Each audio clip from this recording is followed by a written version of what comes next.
"I'm your wife. Touch me now, human," said my new alien commander. The sterile air of the command deck tasted of recycled nitrogen and the metallic tang of high-voltage shielding, but to Graham it tasted like captivity. He stood in the center of the obsidian floor, his wrists bound by a shimmering field of hard light that hummed with a low, headache-inducing frequency. Around him, the architecture of the Rix'kar hegemony rose in jagged, aggressive angles, a symphony of dark metal and holographic displays that bled crimson light into the shadows. He was the only human on K-Thou 6, a biological anomaly in a fortress of cold logic.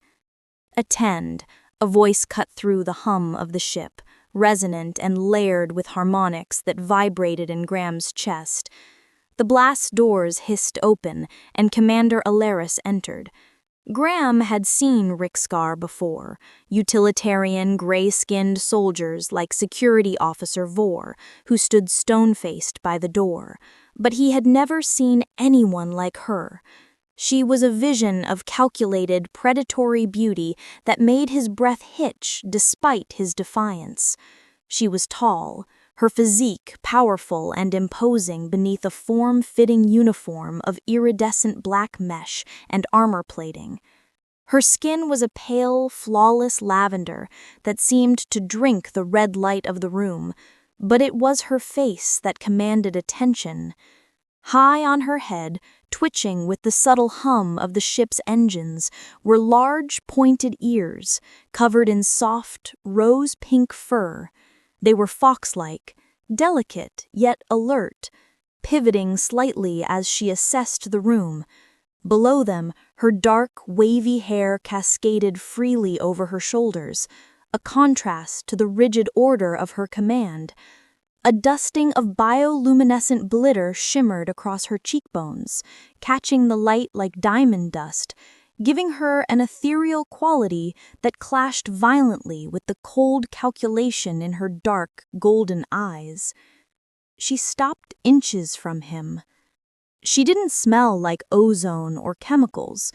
She smelled of something earthy and electric, like a storm breaking over a dry forest. "Human designation Graham," she stated, her voice devoid of inflection. She circled him, her movements fluid and efficient. "The hegemony requires stability on K-Thou 6. My biological command rhythms are fluctuating. Protocol dictates the integration of a bond mate to regulate aggression and focus." She stopped in front of him again, her golden eyes locking onto his blue-gray ones. She reached out, a long, slender finger tracing the line of his jaw.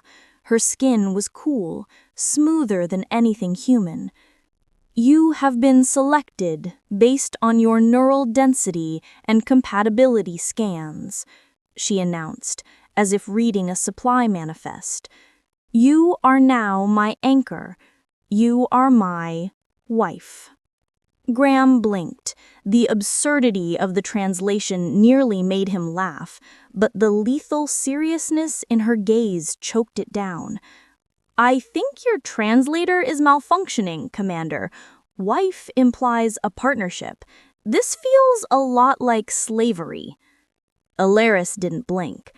Her fox-like ears flattened slightly. A sign of irritation? The term is accurate in the Rix'kar dialect.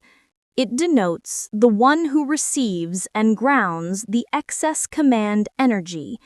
It is a function, and it requires immediate initiation. She stepped closer, invading her personal space with terrifying confidence. Her hand moved from her jaw to her throat, her grip firm, testing her pulse.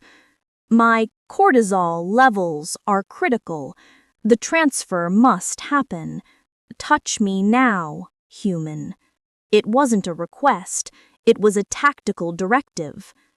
"I'm not a stress ball, Aleris," Graham said, his voice low. He refused to look away, meeting her golden gaze with a sharp, analytical intensity that surprised her.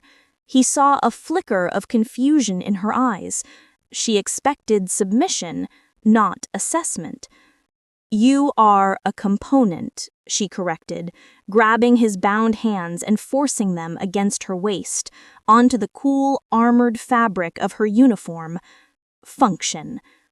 Graham realized then that fighting her physically was impossible. She could snap him in half. But fighting her psychologically, that was the human's specialty. He didn't pull away. Instead, he pressed his palms flat against her, intentionally warming the cool mesh. He watched her pupils dilate, just a fraction. "If you're my wife," Graham whispered, leaning in until his breath ghosted against the sensitive, pink-furred inner ridge of her ear, "then you have to ask me properly. Protocol might demand energy transfer, but biology demands consent, even yours." Aleris stiffened. The dusting of glitter on her cheeks seemed to pulse with a faint inner light. She was unprepared for the heat radiating from him, for the sheer weight of his presence. He wasn't just grounding her energy, he was reflecting it back, amplified. "Insolence," she breathed, but she didn't pull away. The air between them crackled, heavy and thick. For the first time, the commander of K-Thou 6 looked less like a machine of war, and more like a living thing waking up to a hunger it didn't understand. The quarters assigned to the bondmate were luxurious in a sterile, museum-like way. The lighting was too bright, the air too still. Graham was watching her. She treated their cohabitation as a logistical necessity, a box to be checked on her daily schedule. 0700 hours, nutrition. 0730, briefing. 2100 hours, bond maintenance. Aleris recited 3 days later, standing by the viewport that looked out over the ash wastes of the planet. She wore a silk-like robe now, the color of bruised roses, open loosely at the collar. It was the only concession to domesticity the Rix'kar allowed. Graham sat on the edge of the bed, watching her. He had spent the last 72 hours analyzing her. She was a creature of absolute suppression. Every twitch of her ears, every shift in her posture was ruthlessly corrected. "You can't schedule intimacy, Aleris," Graham said, standing up. "It doesn't work like hydraulic maintenance." She turned, her dark hair swaying. "It is biology. Input, output, stabilization. Why do you complicate simple directives?" "Because I'm human," Graham applied, closing the distance. "We don't do simple, we do messy, we do complex." He stopped in front of her. The tension in her shoulders was visible. She was vibrating with repressed energy, the command burden of the outpost weighing on her. "Protocol requires physical contact to lower my adrenaline," she stated, her voice tight. "Initiate." Graham reached out, but instead of the clinical, firm grip she expected, he brushed his knuckles softly against the sensitive, pink-furred inner ridge of her ear. Her breath hitched, a tiny, traitorous sound. "You're shaking," he murmured. "I am calibrating," she lied. "You're lonely," he corrected. He moved his hand to the nape of her neck, his fingers tangling in the thick, dark waves of her hair. He exerted a gentle, guiding pressure, pulling her head down slightly. It was a dominant move, one that should have triggered her combat reflexes. Instead, she melted into it. "This is efficient," she gasped, her eyes fluttering shut, the gold irises vanishing behind pale lavender lids. "It's not efficiency," Graham whispered, his other hand sliding around her waist, pulling her flush against him. He kissed her the corner of her mouth, soft, testing. She froze, her entire body rigid. Kissing was not part of the Rix'kar protocol. It was a human variable.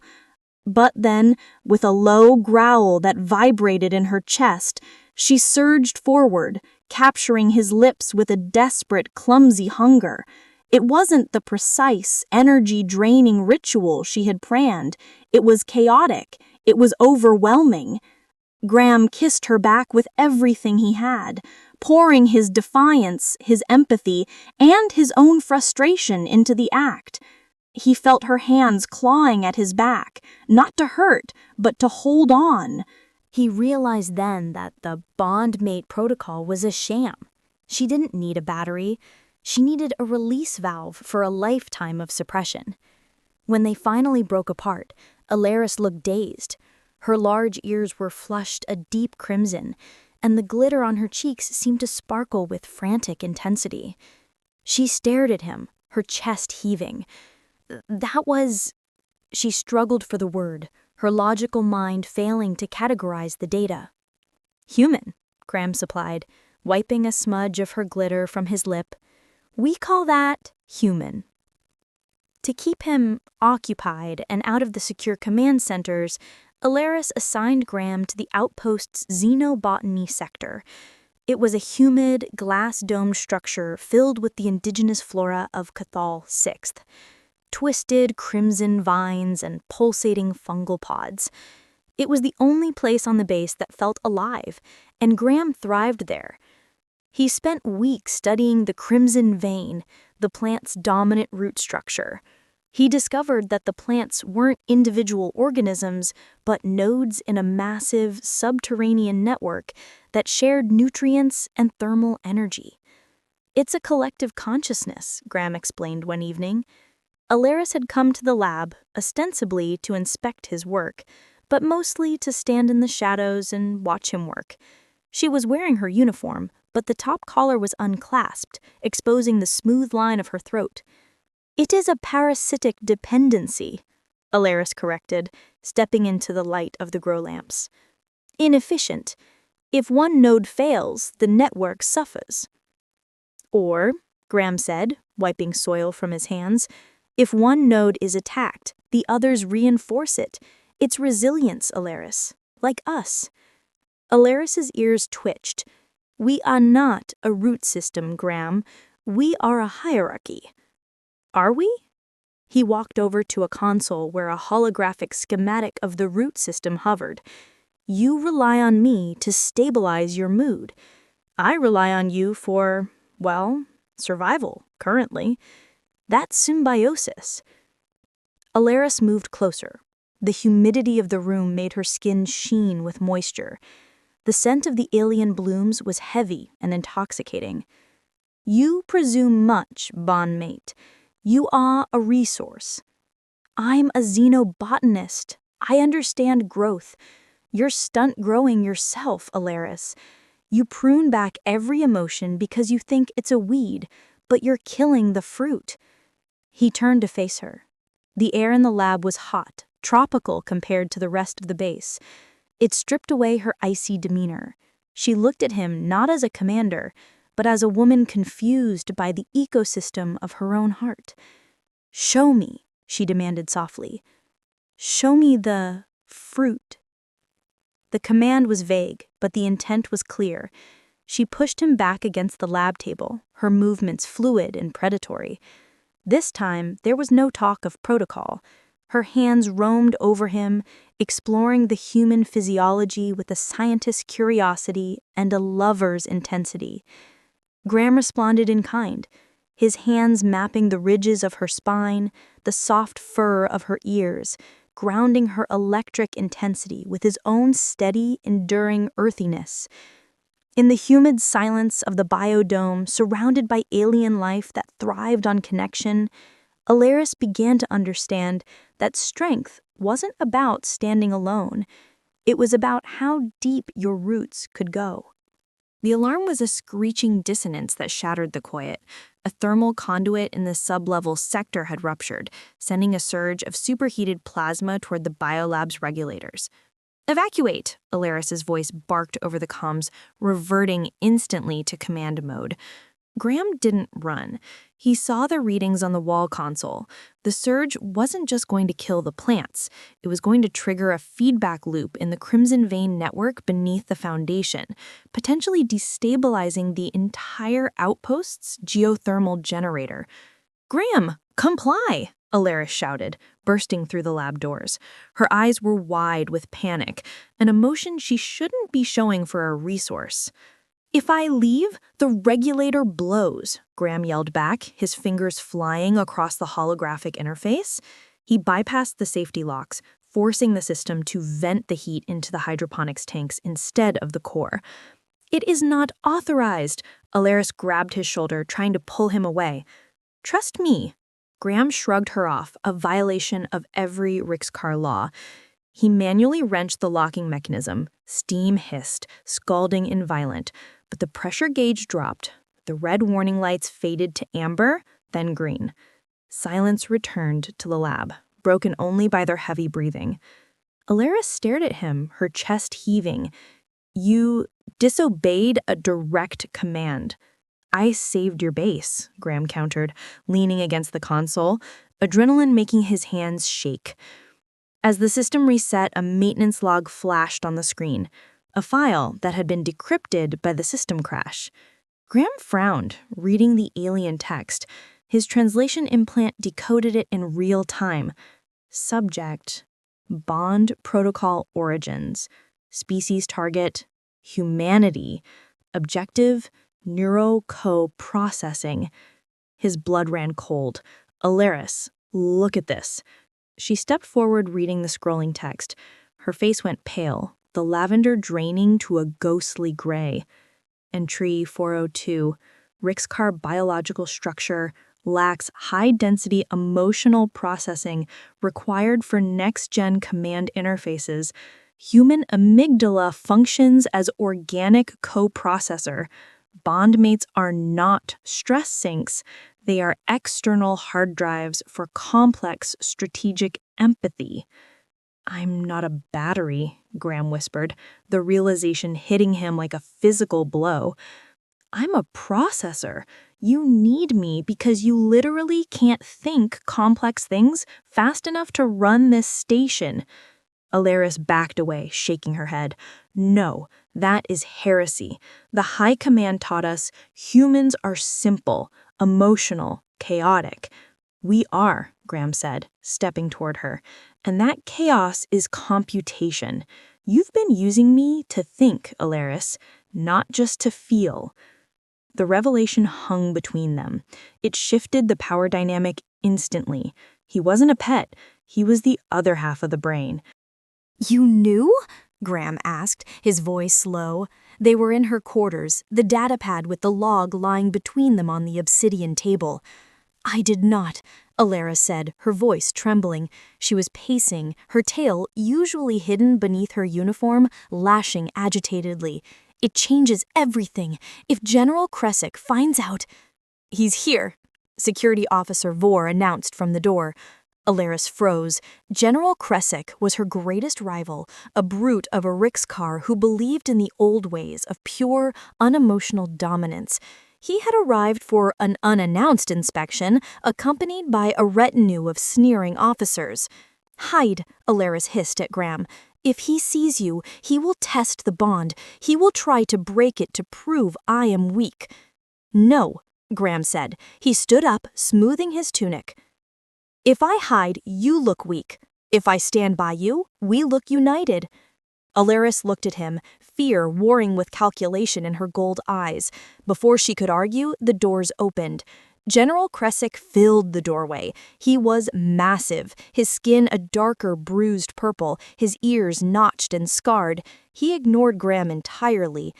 "Commander," Kresic rumbled, "I hear reports of irregularities, unorthodox command decisions, fluctuating energy levels."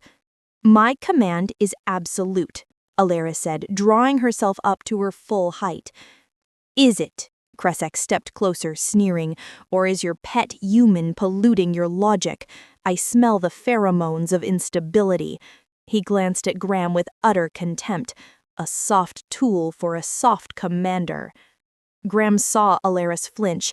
He saw the shame rising in her, the instinct to submit to the alpha male of her species. He couldn't let that happen. Graham moved. He stepped into Aleris's personal space, grabbing her chin and forcing her to look at him, turning her back to the general. This was a move of suicidal arrogance. Eyes on me, Graham commanded softly. Aleris blinked, stunned. He doesn't matter, Graham said loud enough for Kresik to hear. I am the anchor, I am the processor. You answer to the bond, Aleris, not him. He kissed her then, not with the gentle exploration of the biolab, but with a fierce, possessive intensity. He poured every ounce of his human defiance into her. Claim me, he thought at her. Show him. Aleris's eyes snapped wide, then narrowed. The bond gland in her neck pulsed violently. She felt his strength, his absolute refusal to be cowed. It ignited something ancient in her blood. She grabbed Graham's hair, pulling his head back, and bit his lip hard enough to draw a drop of blood. It was a Rix'kar mark of ownership, but it wasn't performing for Kresik. It was her answer to Graham. She turned to Kresik breathless, her eyes burning with golden fire, her arm draped possessively over Graham's shoulders. My bond is optimal, General, and my wife is not for your inspection. Kresik stepped back, unsettled by the raw, palpable wave of aggression radiating from her. He grunted, turning on his heel. We shall see, Commander. We shall see. The door closed, and Aleris collapsed onto the sofa, her legs giving out. Graham was there instantly, catching her. You bit me, he said, touching his lip. She looked up at him, bewildered. I wanted to tear his throat out. That's anger, Graham said gently. No, she shook her head. It was specific. It was because he looked at you, because he dismissed you. Jealousy, Graham corrected, and protectiveness. It is inefficient, she whispered, clutching her chest. It hurts. It's supposed to. Graham sat beside her, pulling her into his arms. She didn't resist. She curled into him, her large ears flattening against his chest. That pain tells you what matters. Kresik doesn't have that. That's why he'll lose. Aleris looked at her hand, watching the tremors subside as Graham stroked her hair. I have never felt so volatile. How do you survive this constant storm of feeling? We hold on to each other, Graham said. That's the trick. You don't weather the storm alone. I have been alone my entire life, she admitted, her voice barely audible. Command is solitary. Not anymore. Suddenly, the red alert klaxons blared, far louder and more urgent than the thermal warning. External perimeter breach. Vor's voice crackled over the comms. Multiple incursions. It is a raid. Aleris shot up, the vulnerability vanishing instantly, replaced by a terrifyingly sharp focus. But this time, it was different. It wasn't the cold logic of a machine. It was the fierce, protective instinct of a mother wolf. Kresik, she spat. He didn't come for an inspection. He came to coordinate a coup. She looked at Graham. Stay here, lock the door. No, Graham said, grabbing a portable scanner. He'll target the life support. He'll try to flush us out. I need to get to the biolab. I can monitor the subterranean sensors from the root network. I can see them coming before your radar does. Aleris hesitated. Logic dictated she lock him up, but the new human part of her brain, the co-processor, screamed that he was right. Go, she commanded. Vor, escort the bondmate to the biolab. Defend him with your life. The battle was chaos. Kresik's loyalists had jammed the internal sensors, blinding Aleris's command deck. She was fighting blind, relying on outdated visual reports. They're in the vents, she shouted, firing her plasma sidearm at the blast doors of the bridge. They're bypassing the choke points. Commander! Graham Didwais cut through the static on her earpiece. I'm in the lab. I've tapped into the crimson vein. I can feel them stepping on the roots above the complex. They're massing at the north airlock. That is a diversion, Aleris snapped. Standard doctrine. No, Aleris, listen to the data. The plants are reacting to stress hormones, pheromones. There are 50 of them at the south intake. They're going to gas the ventilation. Aleris froze. If she sent her troops north, the south breach would kill everyone in minutes. She had to trust him. She had to trust the feeling. All units, sector south, she ordered. Full suppression. The gamble paid off. Her troops caught the saboteurs rigging the gas canisters, but the enemy had a backup plan. They're breaching the biolab, Vor screamed over the comms. I am taking fire. There are too many. Aleris's heart stopped. Graham! In the lab, Graham was cornered. Vor was down, unconscious by the door. 3 heavily armed insurgents were cutting through the glass. Graham looked around. He had no weapons, just plants. But he was a xenobotanist, and he knew these plants better than anyone. He ran to the chemical storage. He grabbed a canister of concentrated growth stimulant and a localized thermal charge. Come on, he muttered, sprinting toward the massive central trunk of the crimson vein. Time to grow. He jammed the charge into the nutrient feed and smashed the stimulant canister over it. He wired the detonator to the door sensor. The insurgents burst in. The door sensor tripped. The explosion wasn't fire. It was life. The thermal charge vaporized the stimulant, blasting it into the hyperreactive root system. The crimson vein didn't just grow, it erupted. Massive, thorny vines exploded from the hydroponic tanks, whipping through the air with the speed of striking cobras. The vines, accelerated by the stimulant, sought thermal sources, the soldiers. In seconds, the room was a writhing jungle. The insurgents fired wildly, but the biomass was too thick. Vines wrapped around their armor, crushing weapons, pinning them to the walls in a cage of iron-hard cellulose. Graham dove beneath a steel workbench as the canopy collapsed above him, shielding him from the chaos. On the bridge, Aleris stared at the screen. The biolab biosign reading had flatlined. No, she whispered. The pain in her chest was blinding, a void that threatened to swallow her whole. Protocol dictated she secured the bridge. Instead, she threw her headset aside. Unit 7, you have the con, she screamed, sprinting for the door. She ran through the corridors, ignoring the smoke, ignoring the distant sounds of battle. She reached the biolab. The door was blocked by a wall of thick, pulsing red vines. Graham, she screamed, clawing at the thorns, not caring as they tore her hands. Graham! A muffled voice came from deep within the thicket. I'm okay. Just a little crowded in here? Aleris slumped against the vines, a sob racking her body. It was the most inefficient sound she had ever made. It took an hour for the engineers to cut him out. When Graham finally emerged, covered in blue sap and soot, Aleris didn't wait for him to be decontaminated. She hit him like a projectile, wrapping her arms around him and burying her face in his neck. She was shaking violently. The Rix'kar soldiers around them averted their eyes, uncomfortable with the raw display of emotion. You foolish, fragile creature. You destroyed my lab, she murmured into his skin. I saved your south flank, and I think I discovered a new rapid-growth fertilizer. He rasped, wincing as he hugged her back. She pulled back, framing his face with her hands. Her golden eyes were swimming with tears, a biological reaction Rix'kar were supposedly incapable of. Mine, she said. The word carried a terrifying weight. It wasn't the mine of a collector owning a rare artifact. It was the mine of a heart claiming its beat.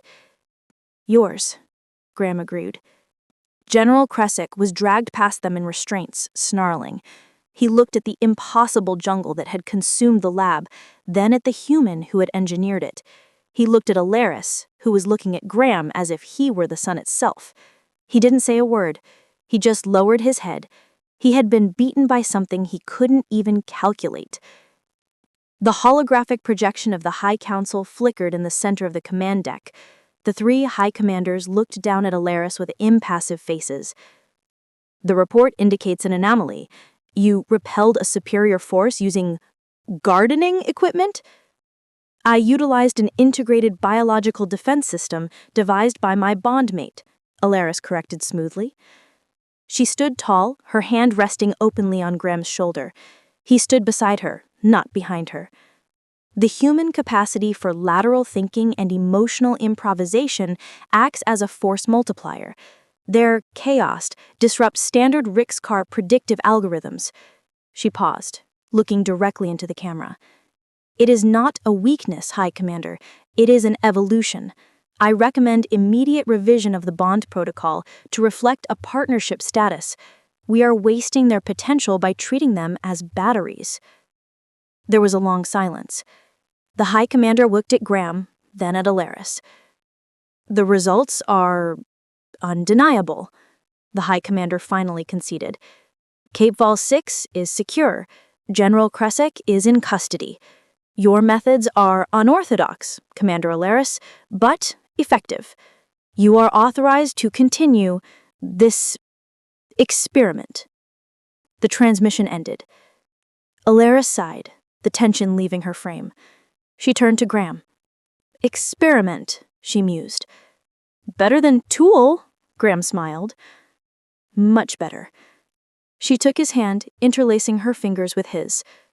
Come, the vegetation in the lab requires pruning, and my adrenaline levels are fluctuating again. Is that a command, Commander?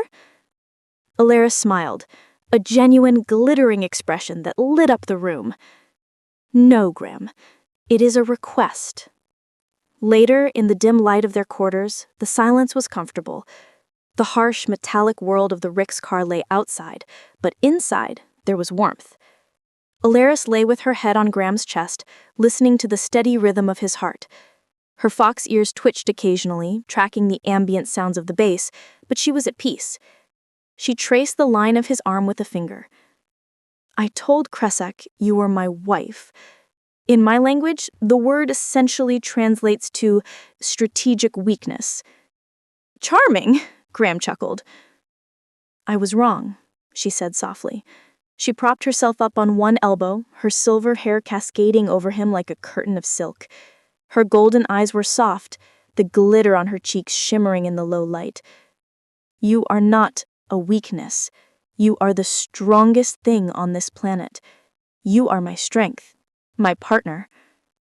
And you, he said, reaching up to stroke the soft pink fur of her ear, eliciting a contented purr from the deadly alien commander, are finally human enough to admit it. Aleris smiled, her eyes closing as she leaned into his touch. Touch me now, human. But the command was gone. Just touch me. And he did.